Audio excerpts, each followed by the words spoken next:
Project 63, an interview with Malcolm X, the national representative for Mr. Elijah. I've read somewhere that you have been critical of some of the efforts of Dr. Ralph Bunche and Martin Luther King. Could you be specific on those charges? Ralph Bunche has been critical of us. The only time you hear a Muslim talk about another black man personally is when that black man attacks us. Our religion teaches us never to be the aggressor, but at the same time it gives us the right to retaliate against anyone who attacks us. And Ralph Bunche allows himself to be used by his puppeteer as a puppet to attack black people in this country who show independence of the white man.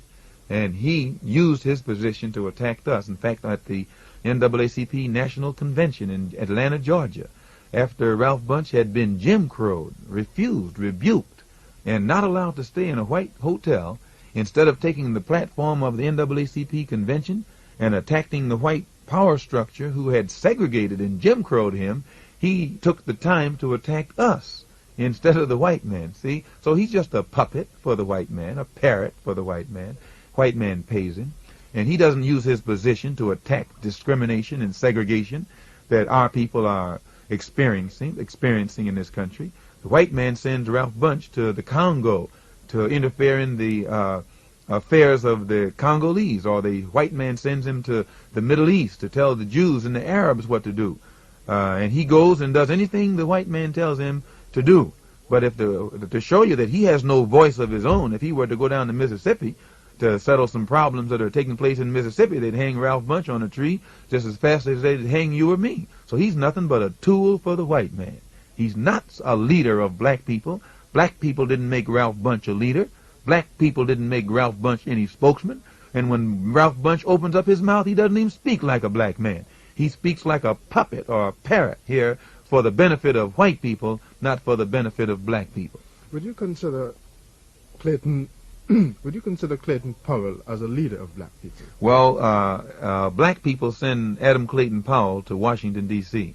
Adam Clayton Powell is one of the few politicians, and black politicians of national stature, who has been able to buck a white political machine, the Tammany Hall machine, here in New York City, and still be sent to Washington. Now, one of the reasons that Powell was able to buck the white political machine is because the black people here in Harlem are more intellectually independent than black people anywhere in America. Black people in Harlem can think for themselves, and black people in Harlem think black. Black people in New York, they think black, they walk black, they talk black, they're proud to be black. And therefore, when a white political machine tries to tell black people in New York who to accept as the leader, black people in Harlem don't go for that. So black people in New York send Powell to Washington, D.C., as long as Powell speaks like a black man. And the day that Powell ceases to speak like a black man, you'll find that black people in New York will cease to send black people in New York will cease to send Powell to Washington. So I give you that answer. I'm not saying that Powell is right or Powell is wrong. That's not the question. But Powell does represent black people to the degree that black people support him. But most of these other Negro leaders that you see running around here are nothing but Uncle Toms outright, who have no independent voice of their own, and you never hear them open up their mouth until the white man gives them the right to open up their mouth. And then when they open up their mouth, they always take great care not to alienate what they consider to be the white liberal who has given them their position. White liberals gave Bunche his position. Any civic leader that you can name to me, he was given that position by white liberals. When he speaks, he takes into consideration first his white liberal friend, and he'll say nothing that will alienate that white liberal from him. But when Powell opens up his mouth, Powell doesn't seem to care who likes it or who doesn't like it. And for that reason, you find black people continue to support him. Can he do this because he is financially or economically independent, or just because he's a brave leader?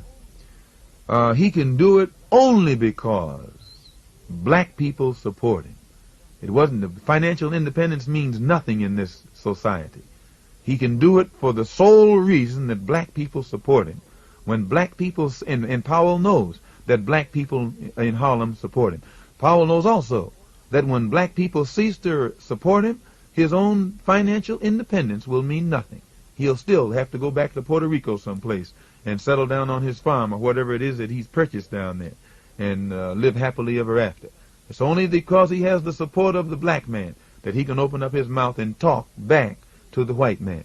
And I say right here that this is what makes it possible for the Honorable Elijah Muhammad to represent the true feelings, the sentiments, and the hopes and aspirations of black people.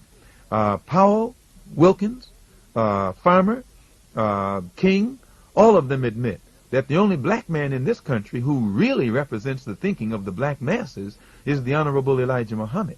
The only black man who preceded the Honorable Elijah Muhammad and represented the thinking of the masses was Marcus Garvey.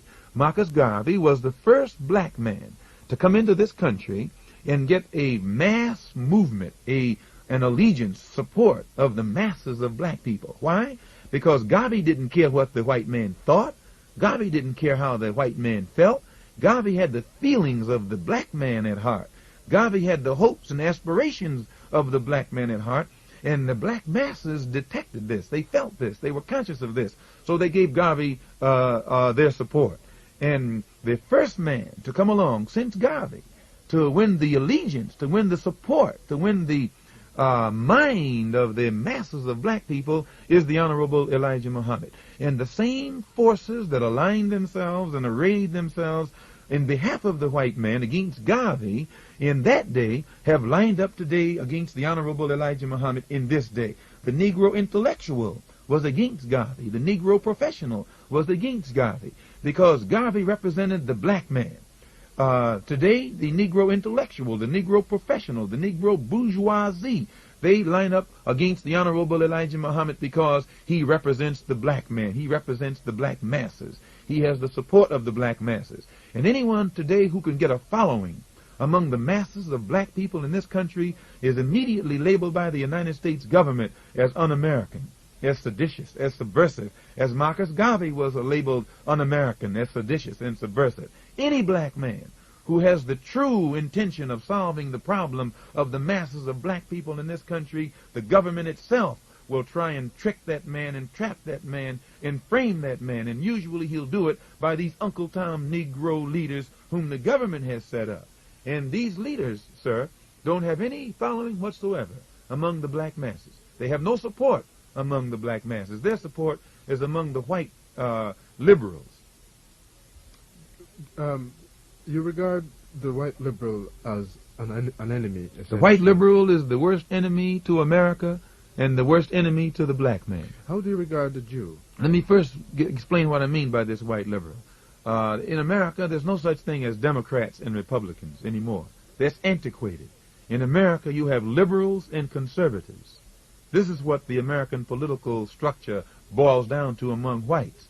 The only people who are still living in the past and thinks in terms of I'm a Democrat or I'm a Republican is the American Negro. He's the one who runs around bragging about party affiliation, and he's the one who sticks to the Democrat or sticks to the Republican. But white people in America are divided into two groups, liberals and Republicans, or rather liberals and conservatives. And when you find white people vote in the political picture, they're not divided in terms of Democrats and Republicans. They're divided consistently as conservatives and as liberals. The Democrats who are conservatives vote with Republicans who are conservatives. Democrats who are liberals vote with Republicans who are liberals. You find this in Washington, D.C. Now, the white liberals aren't white people who are for independence, who are liberal, who are moral, who are ethical in their thinking.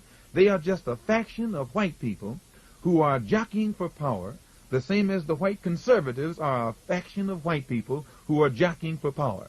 Now, they are fighting each other for booty, for power, for prestige. And the one who is the football in the game is the Negro. 20 million black people in this country are a political football, a political pawn, an economic football, an economic pawn, a social football, a social pawn. And the liberal element of whites are those who have perfected the art of selling themselves to the Negro as a friend of the Negro, getting the sympathy of the Negro, getting the allegiance of the Negro, getting the mind of the Negro. And then the Negro sides with the white liberal, and the white liberal uses the Negro against the white conservative. So that anything that the Negro does is never for his own good, never for his own advancement, never for his own progress. He's only a pawn in the hands of the white liberal. The worst enemy the Negro has is this white man who runs around here drooling at the mouth, professing to love Negroes and calling himself a liberal. And it is following these white liberals that has perpetuated problems that Negroes in America has. If the Negro wasn't taken, trapped, tricked, deceived by the white liberal, then Negroes would get together and solve our own problem. It was the white liberals that come up with the Civil War, supposedly, they say, to solve the Negro, the slave question. Lincoln was supposedly a white liberal. When you read the true history of Lincoln, he wasn't trying to free any slaves. He was trying to save the Union. He was trying to save his own party. He was trying to conserve his own power. And it was only after he found he couldn't do it without freeing the slaves that he came up with the Emancipation Proclamation. So right there you have deceit of white liberals making Negroes think that the Civil War was fought to free them. You have the deceit of white liberals making Negroes think that the Emancipation Proclamation actually freed the Negroes.